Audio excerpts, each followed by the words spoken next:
presencia en un día tan particular que vivimos, en condiciones sociales imperantes, pero que demuestran claramente cómo ha motivado a los argentinos la presencia del canciller de Singapur.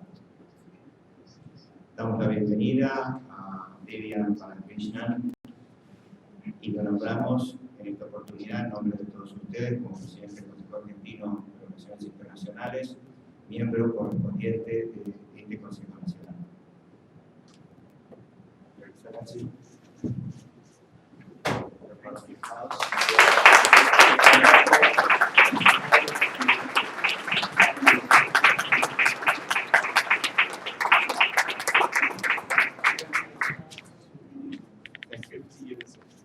Thank you very much.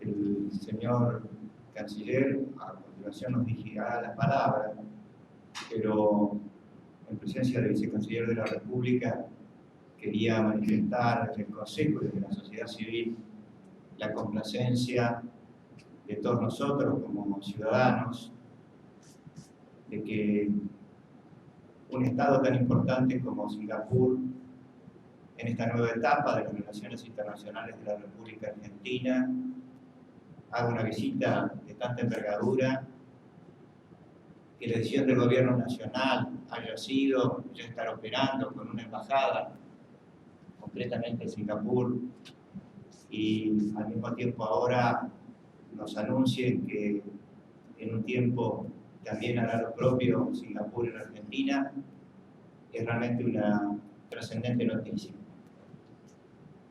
No lo podríamos llamar la marcha hacia el Asia porque las relaciones de nuestro país con Asia tienen una larga data y antigüedad, pero también como argentinos nos sentimos muy satisfechos de que a partir de la recuperación de la democracia, y debo decir, en años anteriores, Asia ha sido un objetivo muy claro de la política exterior de Argentina.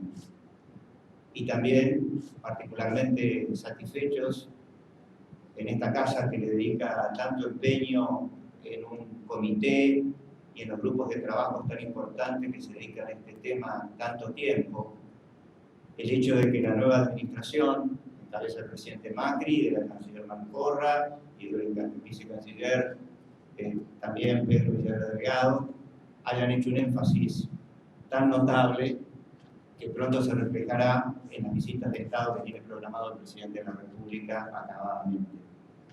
Por todo ello, congratulaciones, creo que es para festejar, y en uso de la palabra el señor canciller.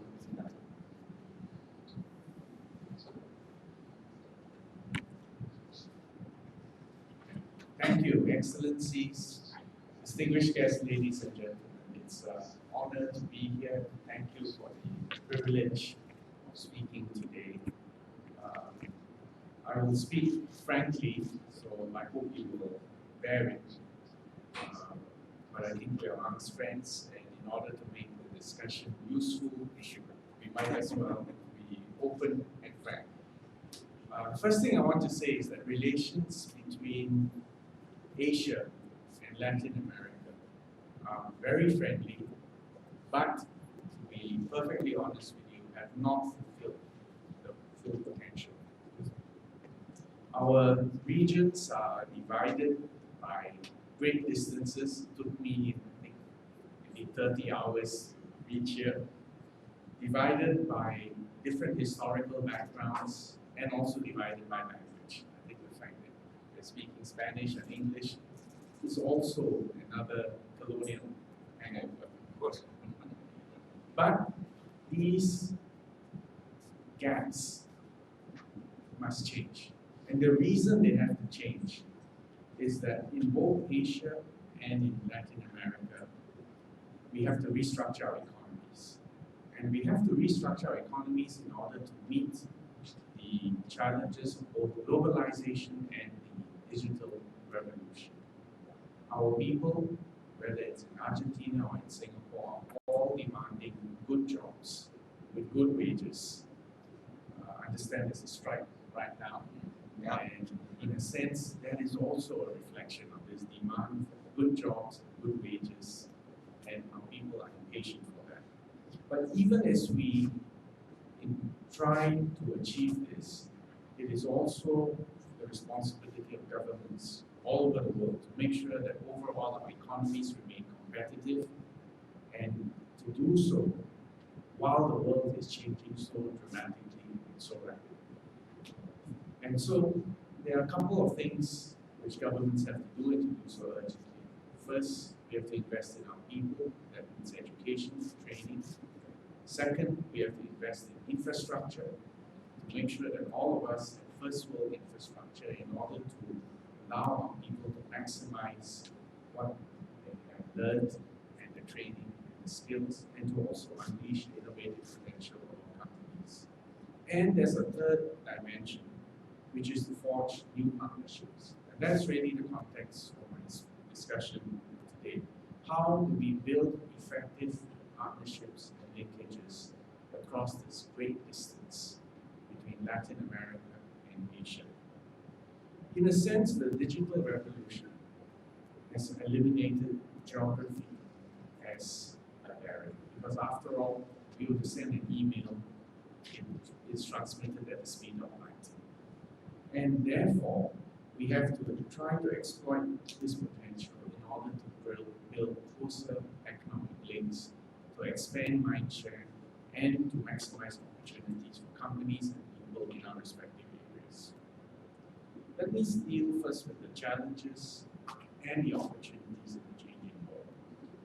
We all know, or at least politicians should know, that there is a rising global tide of protectionism and narrow nationalism, and very often couched in populist terms.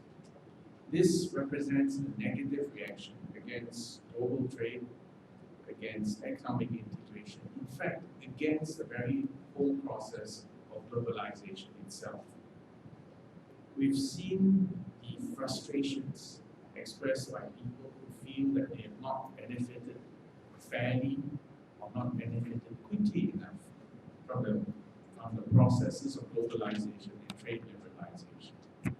We have seen a withdrawal from multilateral trade deals and calls to move productions back home.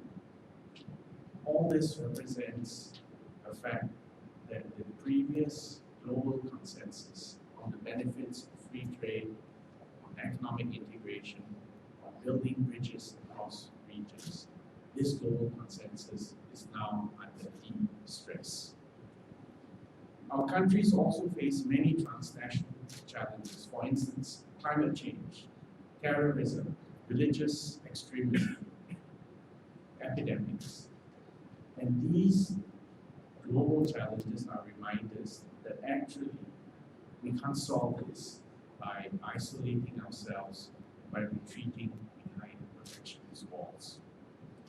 So we need to recognize that the global economic environment of today is shaped not by developments in any single region, but will be shaped by the major economies in Asia, Europe, and the Americas. If we think about it, the US and China are currently the two largest economies in the world.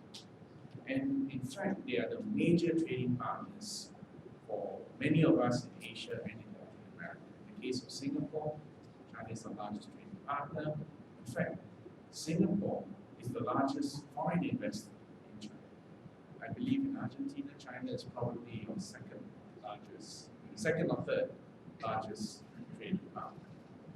Now, it's important to bear in mind that small states like Singapore, just 5.5 million, or even medium states like Argentina with 43 million. The brutal truth is, in a global economy, small and medium-sized states are really price takers. We're not price makers, we're price takers. And therefore, what policies and nature of the relationship between the US and China matters a lot to us. If they have a positive and cooperative relationship, it will be better for us. But on the other hand, if there's uncertainty, and worse, if there's a trade war, it will make life very difficult for us. But the point is, we have no say. I think President Xi Jinping has just landed in Florida. We'll be meeting President Trump shortly.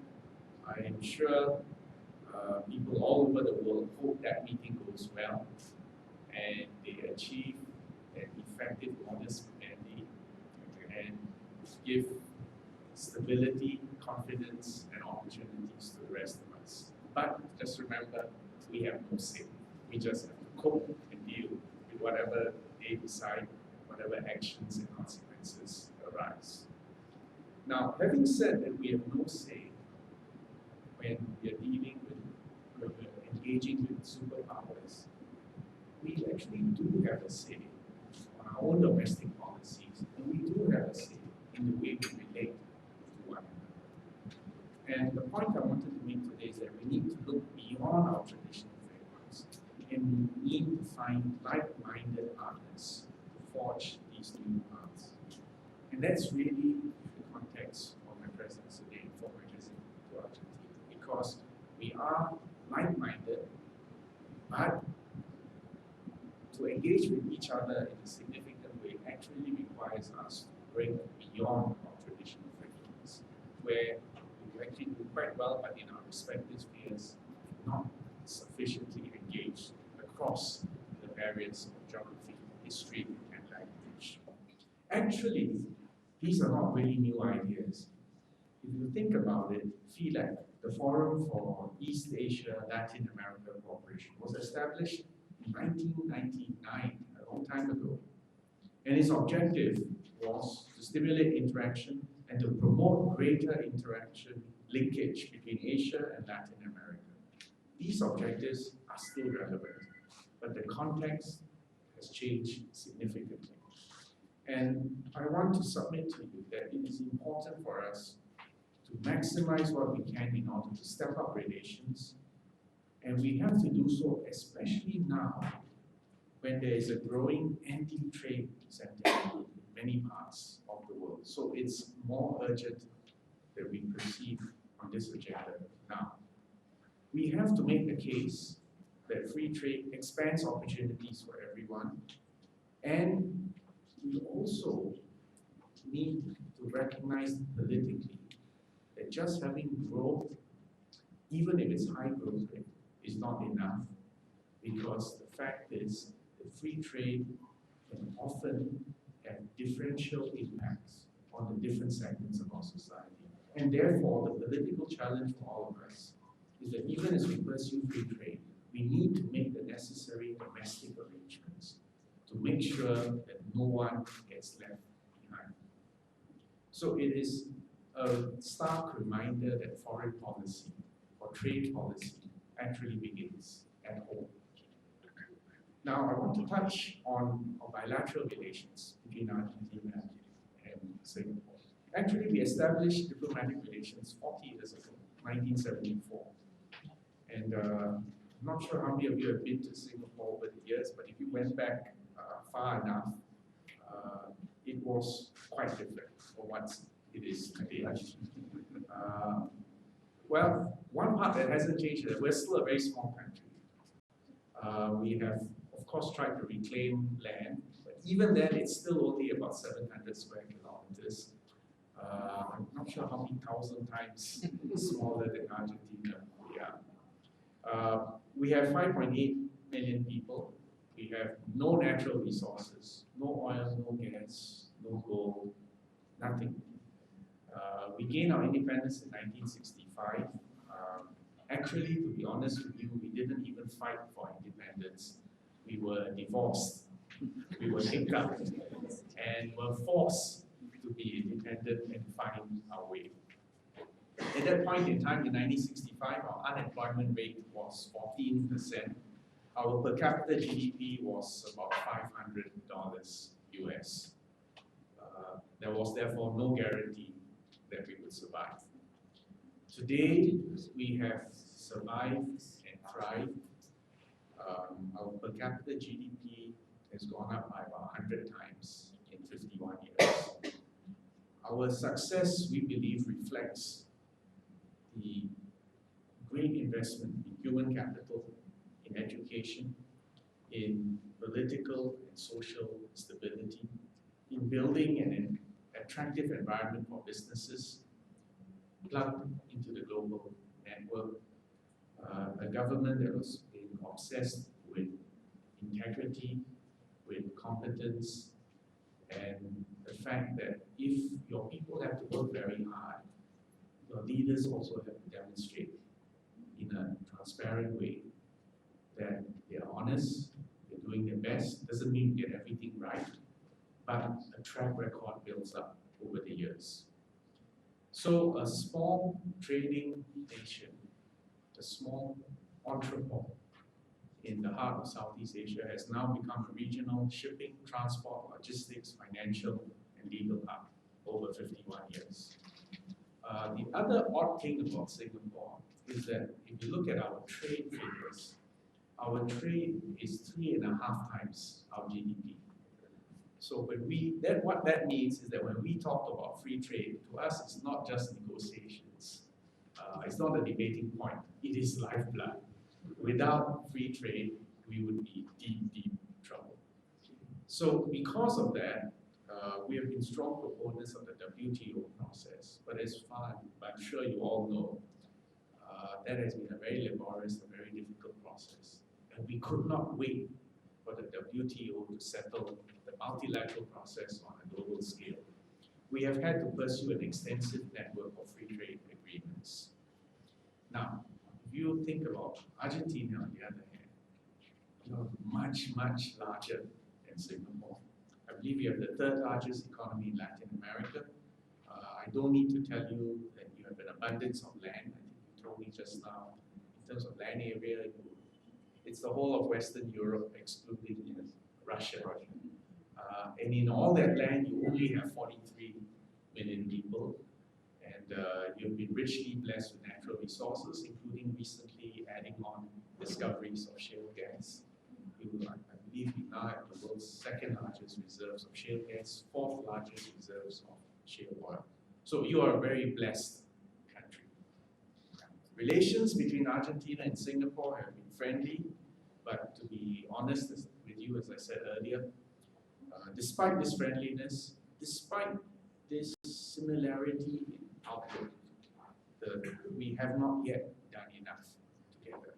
We have not yet exploited all the opportunities that our friendly relations and strategic alignment should have allowed us to.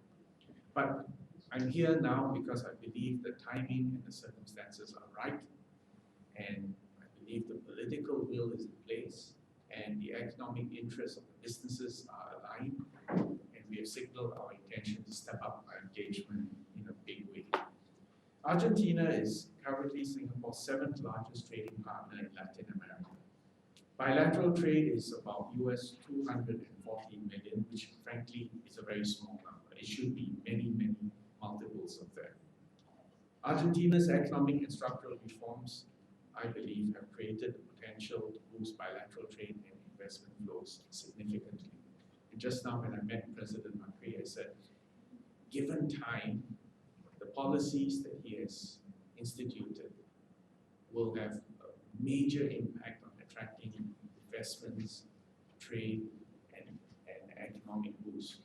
But it sometimes needs time, and he was expressing his impatience that the fruits of these policies need to be harvested early in order to maintain the political momentum for these changes that he's trying to implement.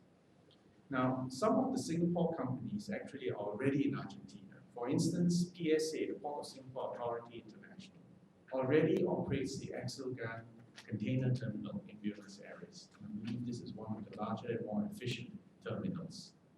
Olam Argentina runs an integrated peanut supply chain and then has expanded into soy, corn, beans, and rice. This is, as I said earlier, my first visit as Foreign Minister to Latin America, and we have also appointed the new Singapore Honorary Consul General to Buenos Aires. We are also looking forward to Foreign Minister Makora visiting Singapore, I think in July this year, where she will open, actually I should say reopen, an Argentinian embassy in Singapore, because there used to be an embassy right from the early years until about 2001. And it was closed. Well, it's going to reopen. We will have an Argentinian ambassador in Singapore again. And I believe this will make a difference to engaging our businesses, our Singaporeans, and expand opportunities on both sides.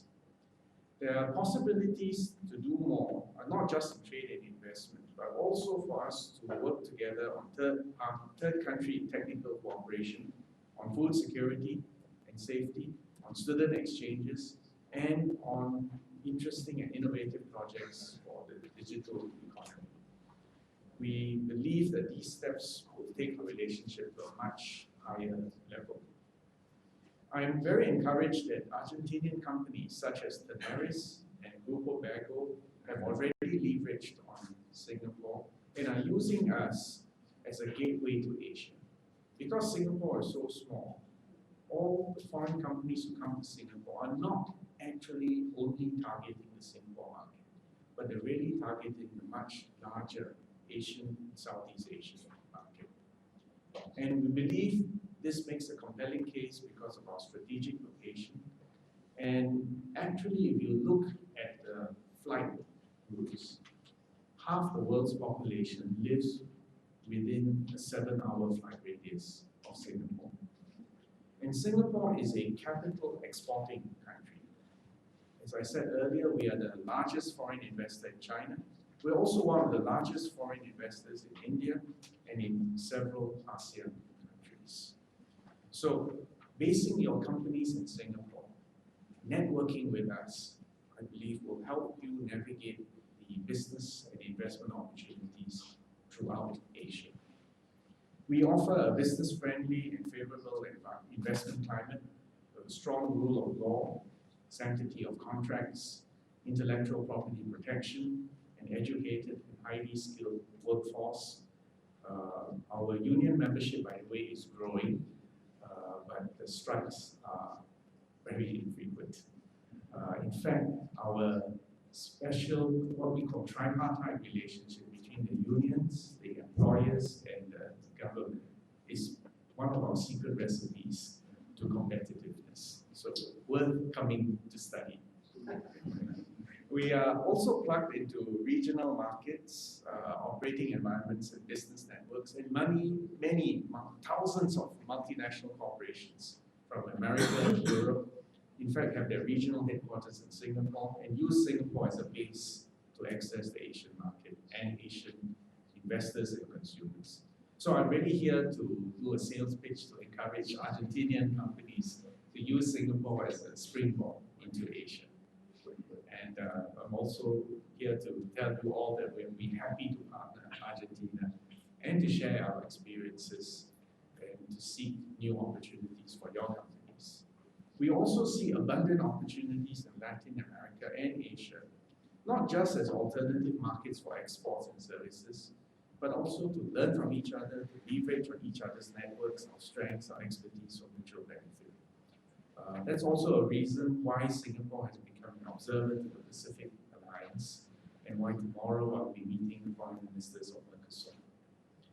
Given these current uncertainties, I'm trying to make the case that there should be a free trade agreement between Singapore and Mercosur to convince them tomorrow.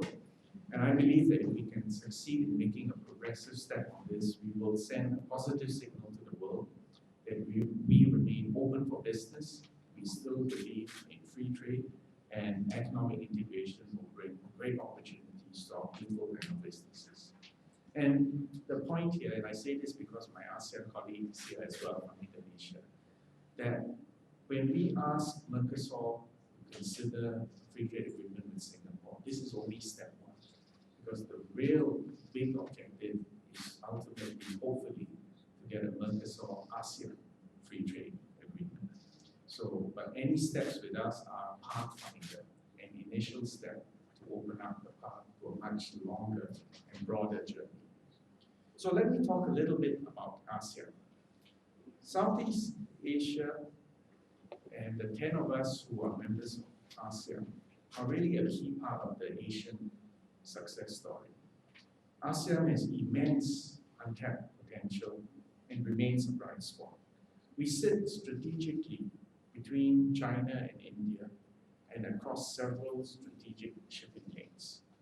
We are rich in natural resources. Actually, everyone is rich in natural resources in ASEAN except Singapore. ASEAN as a whole has a large and young population of 628 million. That's actually a European-sized population.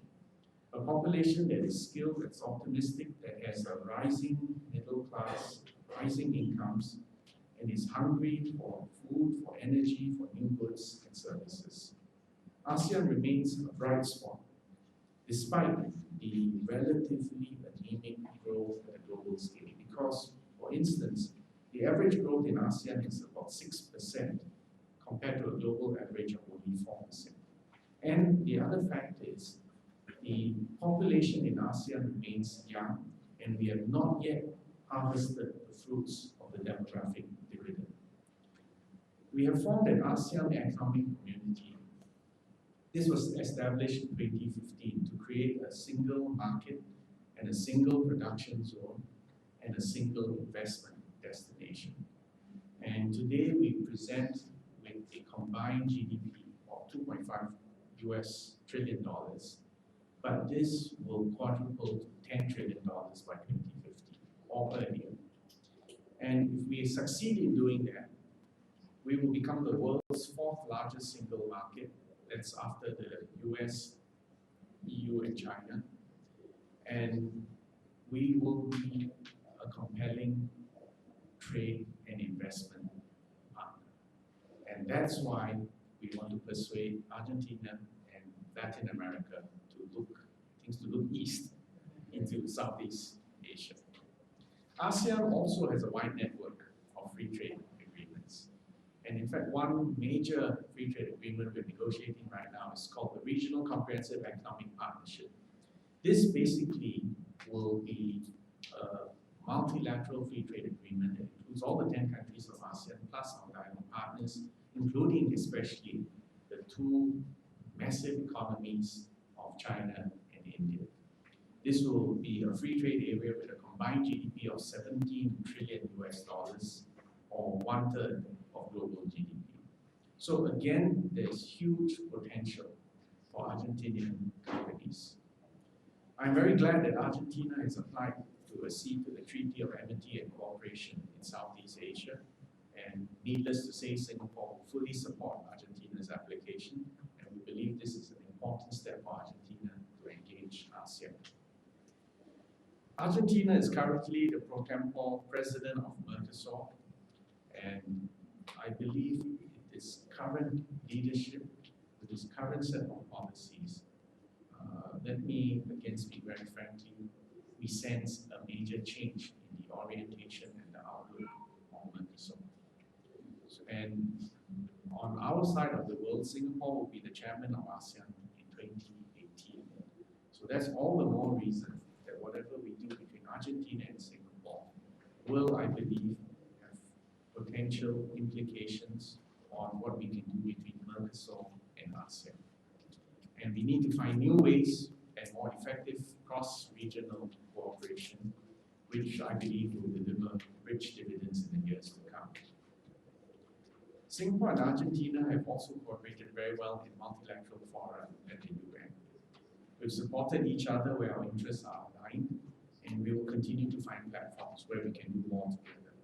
In today's world, we need diverse players to come together to facilitate solutions in a constructive way. I'm glad that Argentina will hold the G20 presidency in 2018. Singapore has made useful contributions and played an active role in past G20 meetings as a convener of the Global Governance Group. The Global Governance Group has helped to channel the views of a broad range of countries to the G20, making the G20 process more inclusive. And we've served as a bridge between G20 and the wider UN membership. So we look forward to continuing to work with the G20 through Argentina, and particularly focus on topics including infrastructure, sustainable development, and this morning we were discussing this need to prepare people for the digital economy, the new jobs, the new skills, the new education, the new training that needs to go with it. So there's a lot to be done, and we look forward again to working and collaborating in this area. So let me just conclude by again emphasizing that there are many, many opportunities. And these opportunities should have been tapped a long time ago. But it is better to be late than never. And given the circumstances in the world today, with all the challenges, with all the changes, even with the pushback against free trade and economic integration, but there are bright spots, and Argentina and Singapore, Mercosur, Latin America, and ASEAN and Southeast Asia, by building bridges instead of walls, we can work together, we can encourage and turbocharge greater flows of trade, goods, people, and services, and ultimately provide and improve the welfare of our people in our respective regions. So thank you very much. I'll be happy to take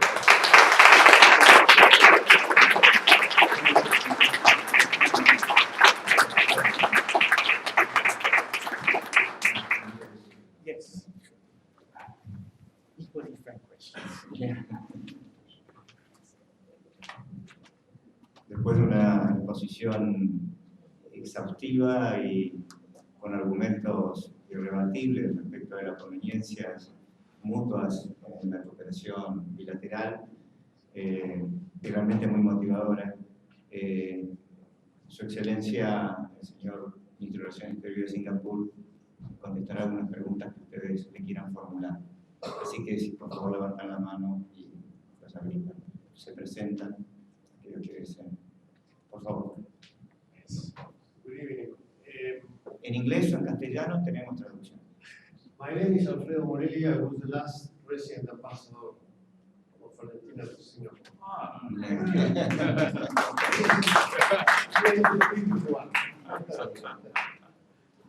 No, So happy to see you. One of the reasons that we closed the embassy was that when the 2001 crisis came, Argentina was in arrears for 2 months, paying the rents of the residents and the offices.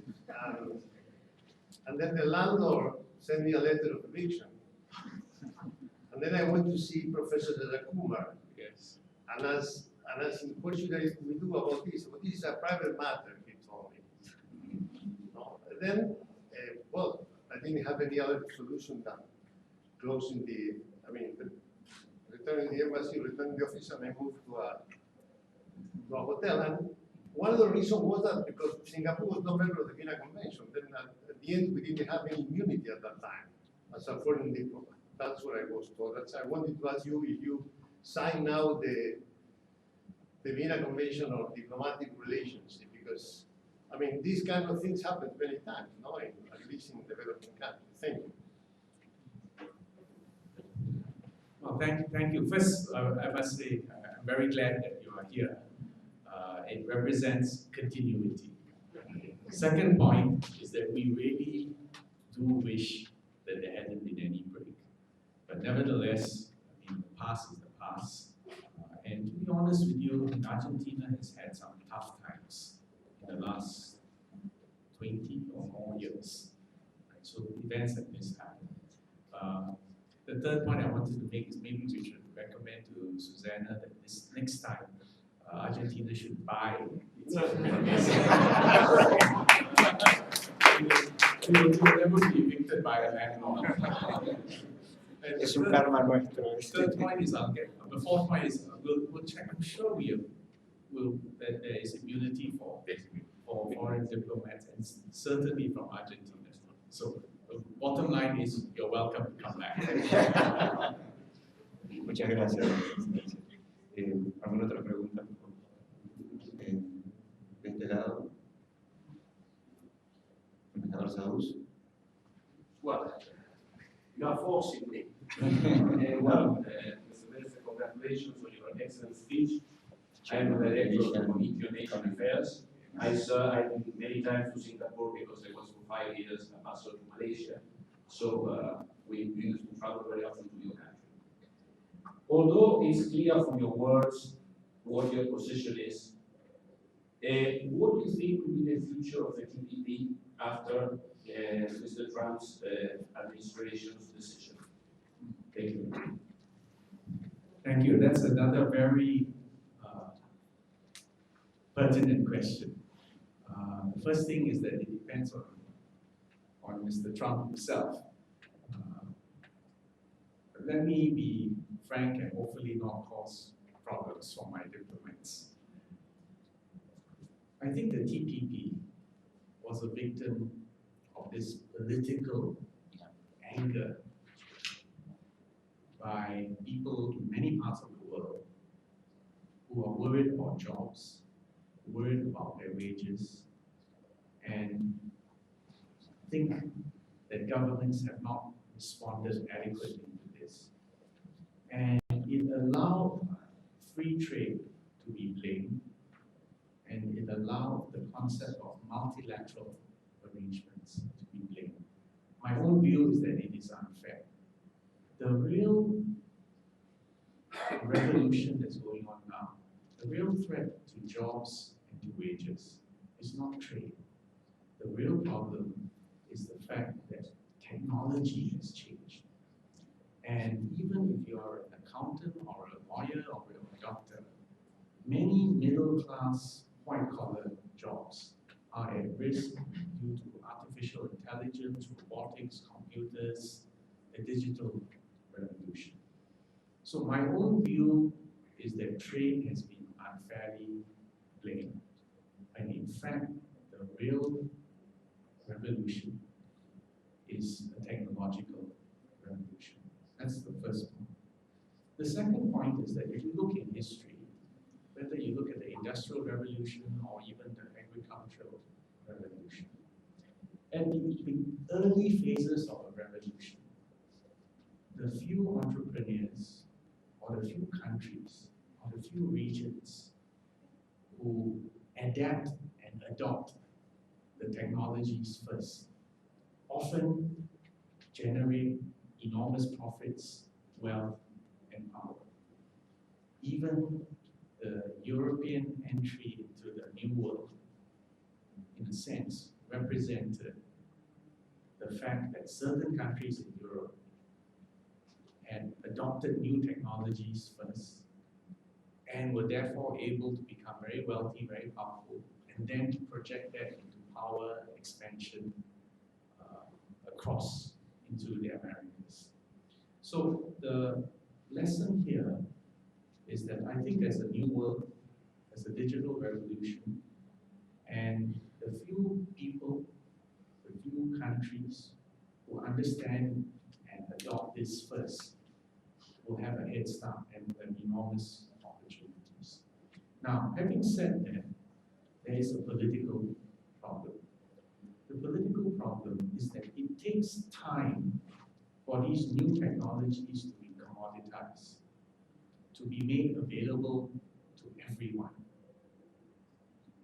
It is only when the technology is available to everyone and your workforce is retooled, reskilled, that you can democratize the fruits of this digital revolution.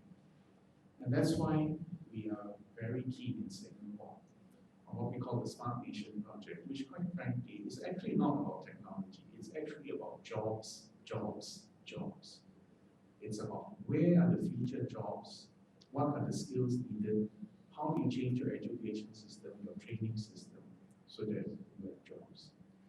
So coming back to the TPP, it is a victim of a political process. We nevertheless still hope, although probably the hope may not be fulfilled, that the US would come back to the TPP. But it's entirely up to the US, and if the US does not come back to the TPP, that leaves 11 of us.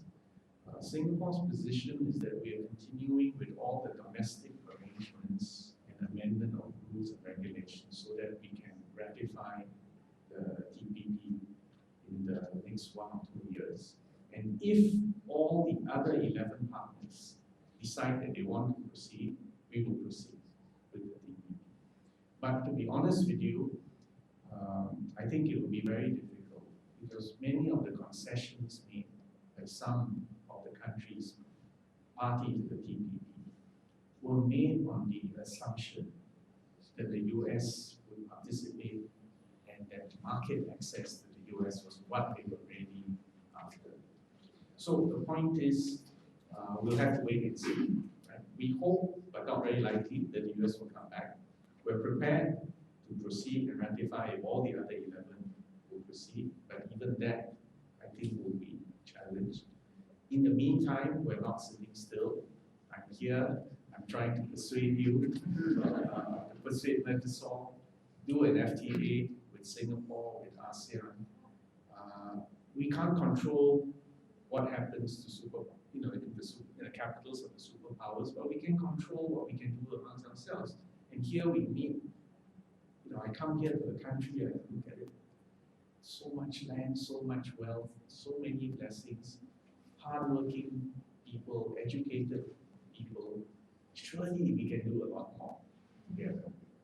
And so by looking for new avenues, new relationships, new agreements amongst people who are actually like-minded and strategically aligned, I think there's quite a lot more that we can do. So that's basically my pitch to Argentina and to Mercosur on this trip. Thank you. Muy bien. ¿Alguna pregunta? Bueno, tengo ahora varias preguntas, una acá, otra allá, pero le vamos a dar primero al señor embajador de Indonesia. Thank you, Alberto. Welcome, Minister. And I'm happy to listen to your presentation. I hope that by your visit, the relationship between Latin America and Southeast Asia and Asia also can be strengthened. And even though without the presence of Embassy of Singapore here, but the name of Singapore is very good here. Last year, President Macri, during the forum of the investment, almost all of the speakers said that we have to learn from Singapore, the success of Singapore, especially for the education.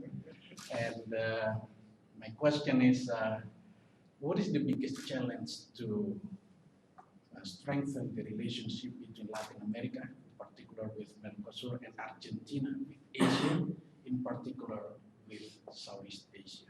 Thank you. Thank you for that question. I think the biggest challenge is distance, but not just geographical distance, but mind share. And I think we talk to the businesses, the companies, very few are aware of the opportunities and the complementarity. I mean, nowadays, even language is less of a barrier. I said it takes about 30 hours to fly here. Actually, if you think about it, if we really got this thing organized, it should be possible to travel between Latin America and ASEAN in under 24 hours. We should be able, it's not even a technical or technological question. It's a matter of getting scheduling and the airlines to fly. But you see, there's a chicken and egg problem. The airlines will not fly if there aren't people who want to fly. On the other hand, if there are no convenient flights, people will be very reluctant to do so. But what I'm hoping is that at a time like this, when many of your traditional markets are suddenly at risk, people will start looking at non-traditional markets and opportunities. And my point is that this is where ASEAN and Mercosur, ASEAN and Latin America becomes interesting. So we also hope that air services will be further liberalized. Although, let me again speak very frankly, I come from Singapore. Singapore Airlines is quite a competitive airline. But we always tell the airlines that the interests of the port are more important than the interests of the national airline. What what we mean is we do not protect. In the case of Singapore, we do not protect our national airline. The more, the merrier. Because when you are well connected, many economic opportunities open up. So, my first point is the biggest distance is in mind. Second is that we can do a lot more of logistics, connectivity, shipping, and airlines. But once those are in place, there's so many things from here which you know as well as I do would be great demand in ASEAN. Argentinian beef, chicken, food, has good reputation in Asia, high quality. The market is there waiting for you. And I think even Indonesia imports food. Right? So I'll just give you some statistics which may surprise you. Half of all the beef that we eat in Singapore comes from South America, but not from Argentina. Yeah. You need to improve that. 40% or more of poultry comes again from South America. And I don't have the figures from the other parts of ASEAN, but I would say that there is a market that's waiting for it. Thank you. Tengo dos preguntas y las vamos a juntar si te parece bien. Primera. My name is Juan Agustín Caballero. I was posted as Argentina ambassador to Singapore from 1984 to 1988. At that time took place the first and only visit of an Argentinian president to Singapore with the whole cabinet. Was also a very important commercial mission. Previously, we had a very important meeting with the former Minister of the Economy of Argentina, Cavallo, with Lee Kuan Yew, the senior minister of Lee Kuan Yew. Sure. So at that time, there were many commercial missions because Singapore is the center for trade missions of an area of 300 million people. We also have close relations with, of course, with Yahya Kumar, Kishore Mahbubani, Chang En-chi, Tomiko, Brigadier Giorgio, and many others. Now that, again, our country is opening an embassy in Singapore, we think it is the proper occasion to increase our relation, not only in the commercial area, but also between the think tanks of the national in Singapore, the RCT, the SIS, for studies and studies. And well, we hope that it's new times that are coming we have a positive progress. No, I agree with that. We need Kari to have a meeting in Singapore. Okay. Gracias. Good afternoon. First off, welcome to Argentina. My name is Isidro Ramoneda. I'm a member of the Southeast Asian group here at CARI, and also a member of the Center for South Asian Studies at National University of La Plata, a commission, not a governmental official or a businessman. I actually have two questions, if possible. When you mentioned about FILAC, the importance to improve the networking between Argentina and Mercosur among countries in Southeast Asia. And my question is, not actually about FILAC, but what are the possibilities, there are still actual facts, but about possibilities about the participation as an observer of Argentina and Mercosur at the Indian Ocean Green Association. Because as you mentioned, Argentina and Mercosur should look east, that's actually a fact, but most of our trade goes through Atlantic and Indian Ocean. And second, most of our FTAs signed right now are between countries among the Indian Ocean Green Association. Yes. That's one. And second one is, of course, as well as an academic institution, what's the experience from the Ministry of Foreign Affairs of Singapore working with think tanks and universities, most related with Latin American countries, regarding your experience among the APEC countries, Chile, Mexico, Peru, and what's your experience regarding that, because this can work for us in real relations with Singapore, Southeast Asia, and other Asian countries. Thank you very much. I'll begin with the second question first on think tanks.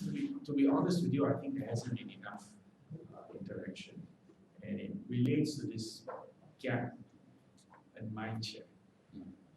So this is an area which we need to build on quickly. Your first question, which is on the Indian Ocean Rim. And here again, I think you need to look at both geography and history. I've always found it very ironic that Christopher Columbus was actually supposed to find India by sailing west. And of course, you know, he never reached India, but instead he found a new world. And Just by chance. then after that, you know, subsequent Spanish expeditions led to where we are today, right? So if you look at history, and if you look at the Spanish Empire, say from 1492 to the time of Jose Cervantes pushed them out. The largest extent of the Spanish Empire in Asia only reached the Philippines and Guam. It never reached Singapore or Indonesia. We were colonized by the British, Indonesia was colonized by the Dutch. So the point I'm making here is that it actually should not surprise us that historically, for several centuries, we've been operating in two different bubbles. You've been operating in the Hispanic bubble, which basically could go as far as maybe the Guam and the Philippines, but it didn't go beyond that. And then in more recent times, probably in the last century or so, your focus has been more northwards to Central America, and obviously to the biggest consumer of all, the United States of America.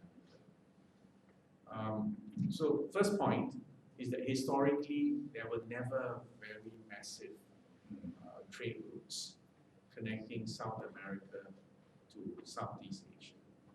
The second point is that if you look at the map, you're quite right. In fact, it is the Indian Ocean. After the Atlantic, it's the Indian Ocean that meets you first, before you get even to the Straits of Malacca or the Pacific Ocean. So your point about your current trade patterns in the Indian Ocean rim is actually quite spot on.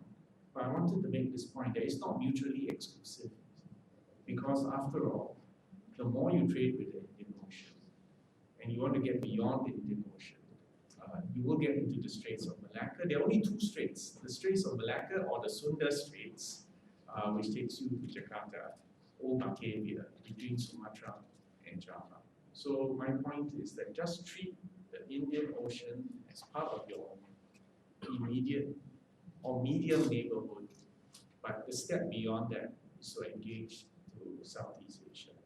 Now obviously, if you look west, if you connect through Chile, and then go directly across the Pacific Ocean, you've got New Zealand, Australia, and Southeast Asia, and China and Japan waiting for you as well.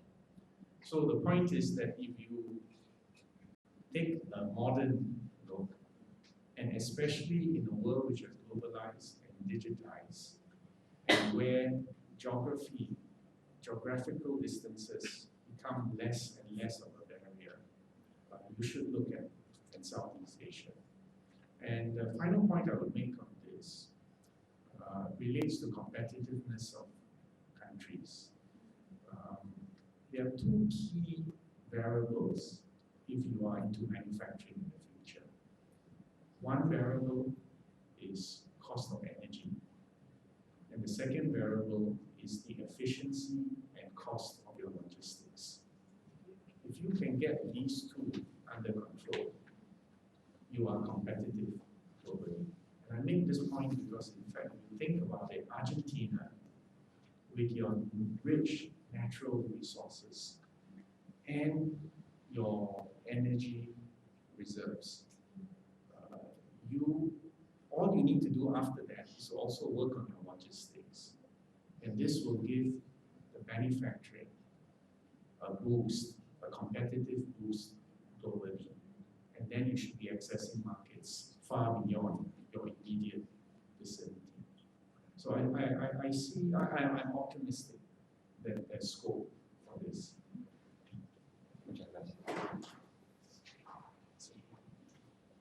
The last question.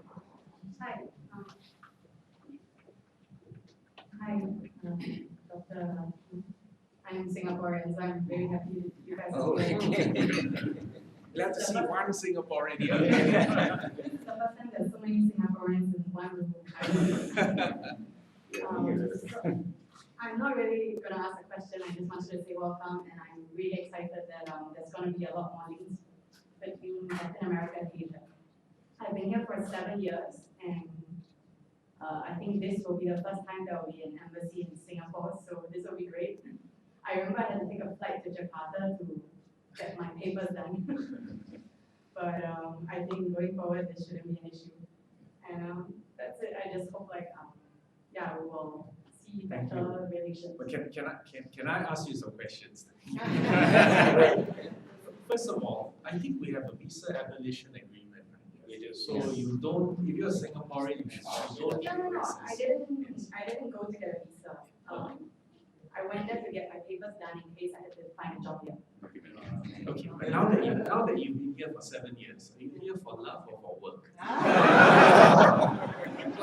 Okay, we got the answer. I think there is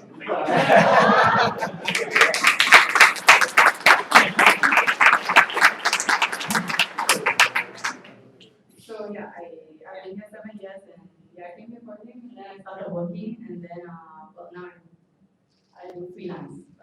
Yes. And the usual Singaporean question, we're always short of babies, so have you had some Argentinian Singaporean babies? We're getting married this month. Oh, congratulations!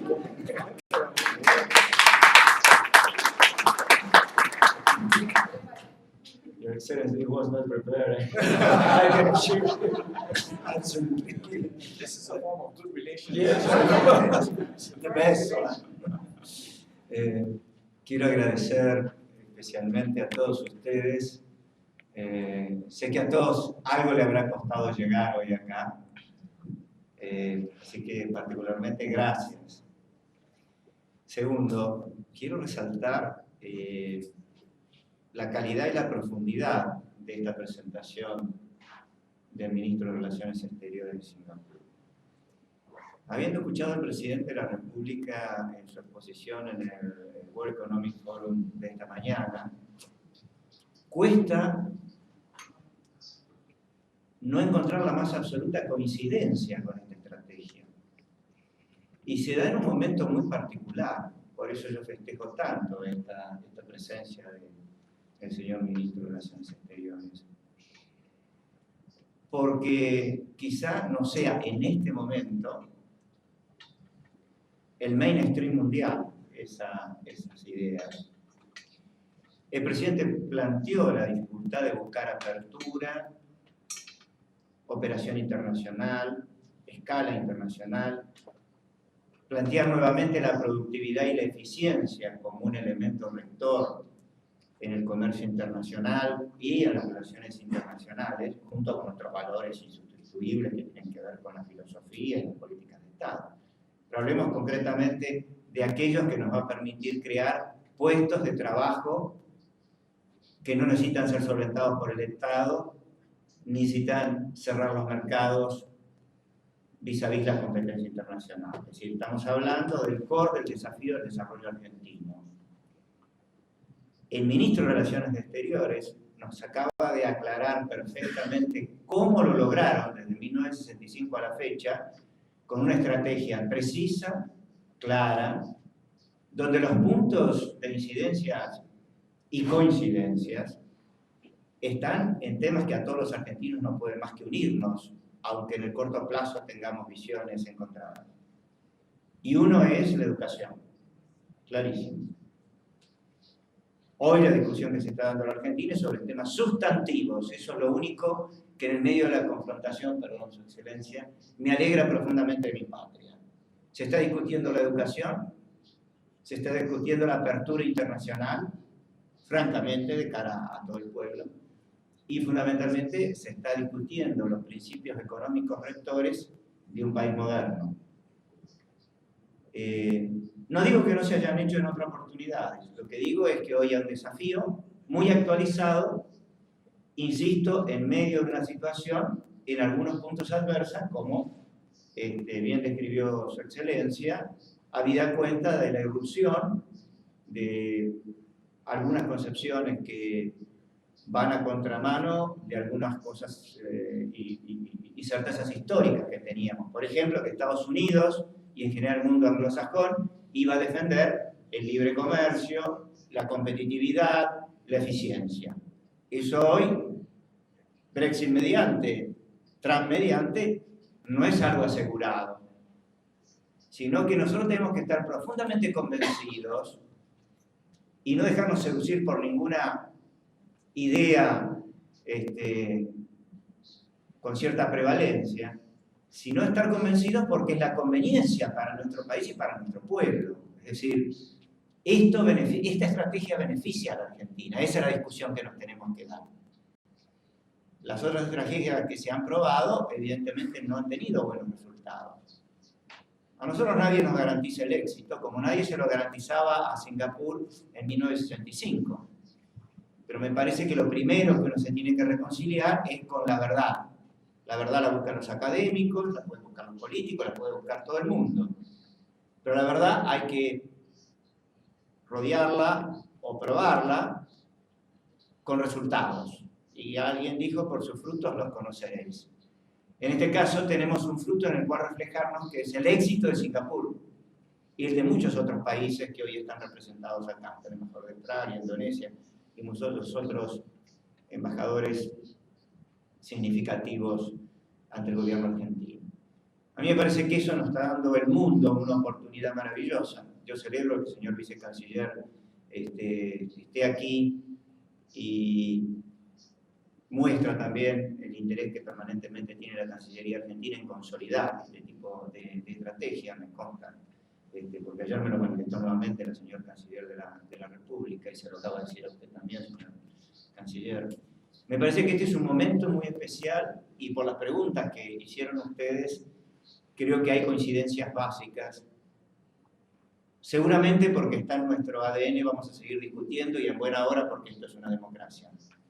Pero también creo que cuanto antes tenemos que consolidar líneas de acción común en orden a que estas realidades se puedan concretar cuanto antes.